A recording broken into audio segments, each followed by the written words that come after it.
force to the face of that. Sure, we're getting a progression of technology.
Leader. There's the back marker up the road, Chris, as well. They're going to have to worry about the slower cars approaching Woodcote. That's the Kieft of Sears. Now then, into Woodcote. Is Tom going to slot it down the inside? No. Yes, he is. Going for the first apex. That's brave, that's bold, and it's successful. Through goes Tom Waterfield then, sawing away at the wheel. He's done it. He's got the race lead. Brakes for the chicane. Flicks right, flicks left. Lots of traffic up the road. Side. Door handle to door handle, just eased off. Wow, that was a moment and a half. Well saved by both drivers there. Absolutely door handle to door handle on the limit as they came through Woodcote, but fantastic driving by both to avoid each other. Really, really good racing there.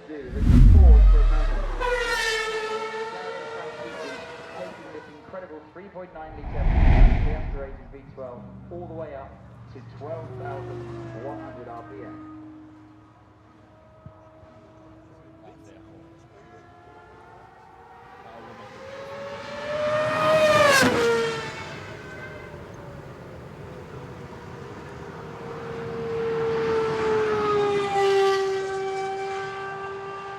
Now what we do here is the induction noise in that car.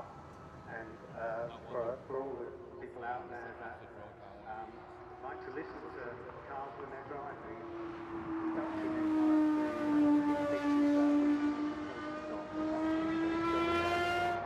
special panels in the roof that actually exaggerate the noise going into the inlet, the roof scoop on the car. And what you hear and what everyone really wants to hear is the induction noise. Yes, it's an iconic feature of an actress. The other thing I love about this car, when you look at it from the rear, is the size of the diffuser. You can see the rear drivetrain. You can see it coming through. You can see your drive shafts coming through the diffuser. That's how big it is at the rear of this car. Yeah, that's right. And under normal circumstances, to have such an aggressive diffuser, you would really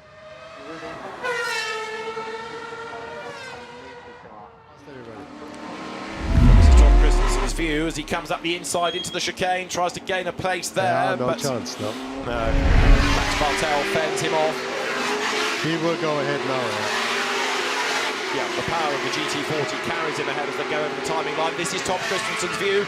Down now towards Madgwick. Richard Mines there, number 9 in his red GT40, the prototype car. Tom Christensen on his tail.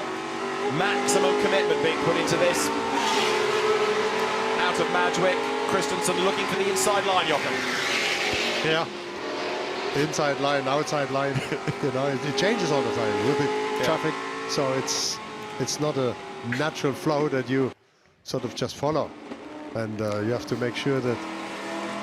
Oops, that was a good one. Yeah, through St Mary's, round the outside goes Tom Christensen.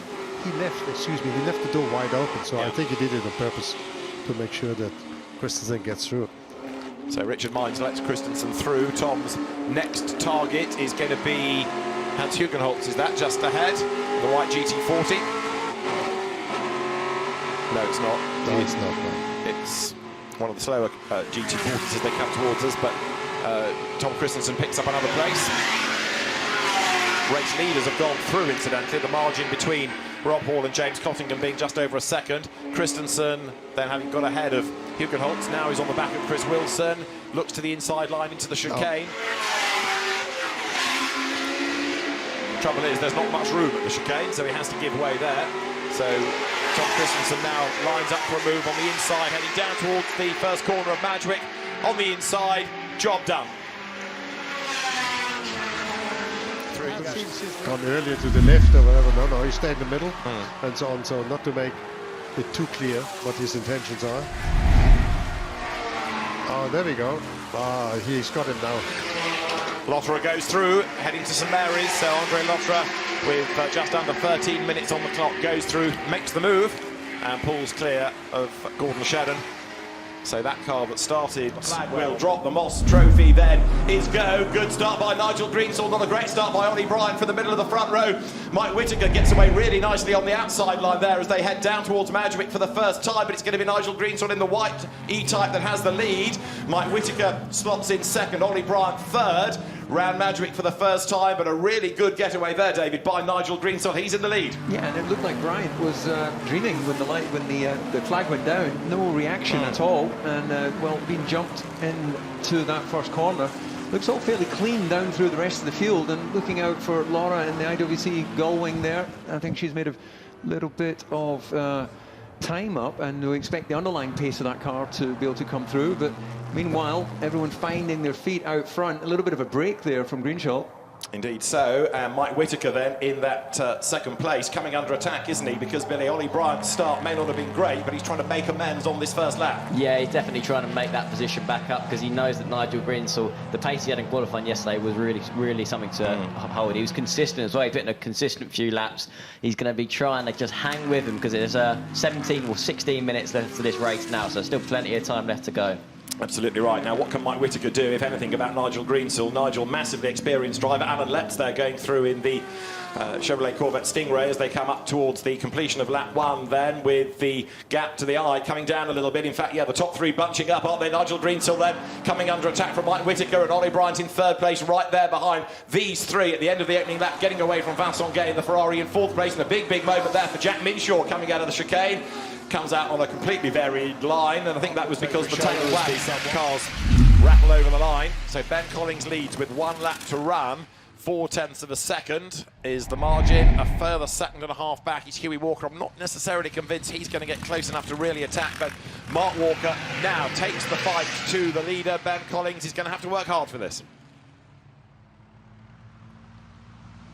Blitz and Benz. Blitz means lightning in German, and doesn't look like lightning, but it goes like lightning. Julian is falling back. He is, and Hughie Walker is closing, and there was much visor wiping there. Here he comes, look, Hughie Walker on the inside to get past his dad, and he's done it, heading towards St Mary's. Yeah, and he's got the Blitzen in his sights. But he was round the outside.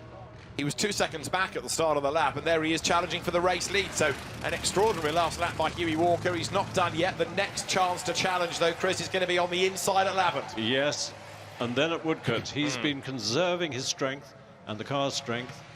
I think he's going to pop it past the Blitz and Benz into Woodcote.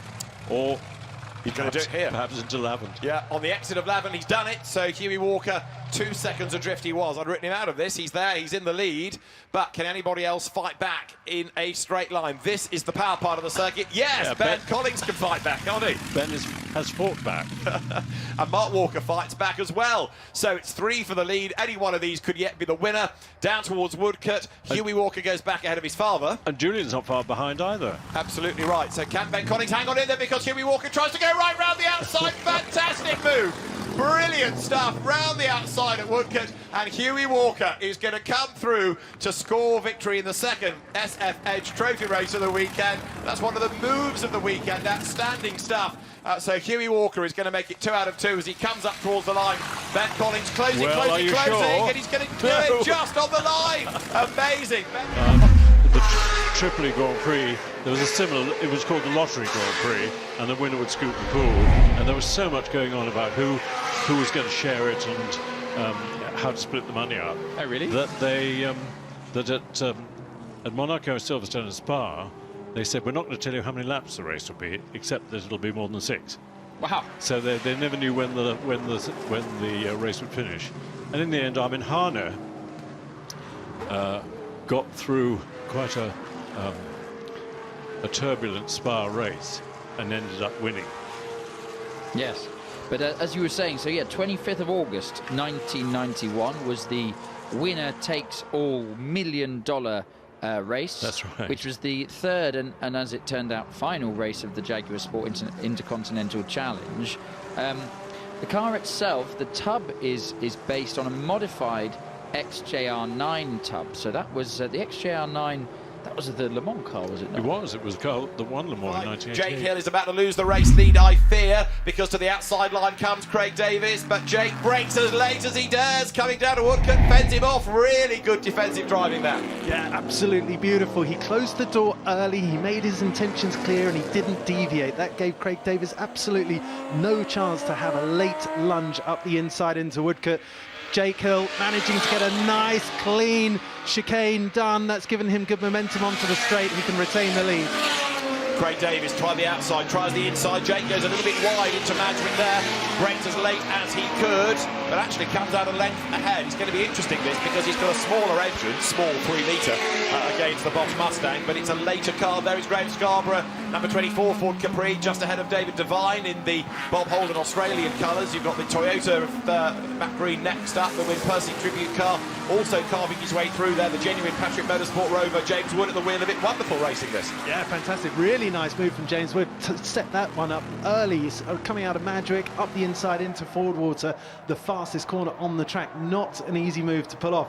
Jake Hill, meanwhile, nice and clean. He's got just enough of a cushion. That 1 car length between him and Craig Davies is all you need to be able to retain your normal optimum line. You don't yet need to go defensive, but I suspect that now he will do. Now Craig Davies has the horsepower advantage. He looks to the right, he looks to the left. Jake forcing him down the outside. It's going to be a question of nerves on the braking point.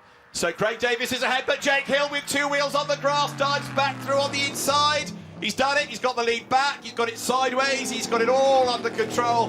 Fantastic driving is by Jake Hill. He is one of the modern day stars of the British Touring Car Championship, where it's front wheel drive and you don't go sideways. But in a rear wheel drive Ford Capri, he comes out of the chicane having gained a bit of an advantage, but the power of Craig Davis's Bosch Mustang tells, goes from the outside to the inside, but he's got to break that little bit earlier.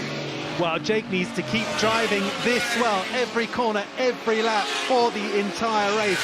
He can do it. He does have the pace. He does have the performance in the corners that he needs from that Capri. But with the rear view mirror full of Craig Davies, to get to the end of the race 16 minutes away without making a mistake is going to be a tough challenge. Yeah, good luck, Jake. Jack Young's James Hunt, Robert Fernell, Tour of Britain winning tribute Camaro, looking as though that might be dropping something on the road as James Wood's Rover gets up past the ex-Tindos Mini that Rupert Deeth is at the wheel of. James Wood charging his way forward. This is a good drive in the Rover. It is, and he likes that move up the inside into Fordwater. As I said before, the fastest corner on the circuit, so not an easy one to pull off, but beautiful driving, drifting on the throttle there, and there's Craig Davies. You can see they're both struggling to get the power down an equal amount, but this is where Craig Davies is lining up yet another move. So where does Jake Hill position the Colt? He's got to hold that inside line, force Craig to the outside. This time Craig Davis goes ahead, but Jake Hill will be later on the brakes, and the Capri goes back through. This again is just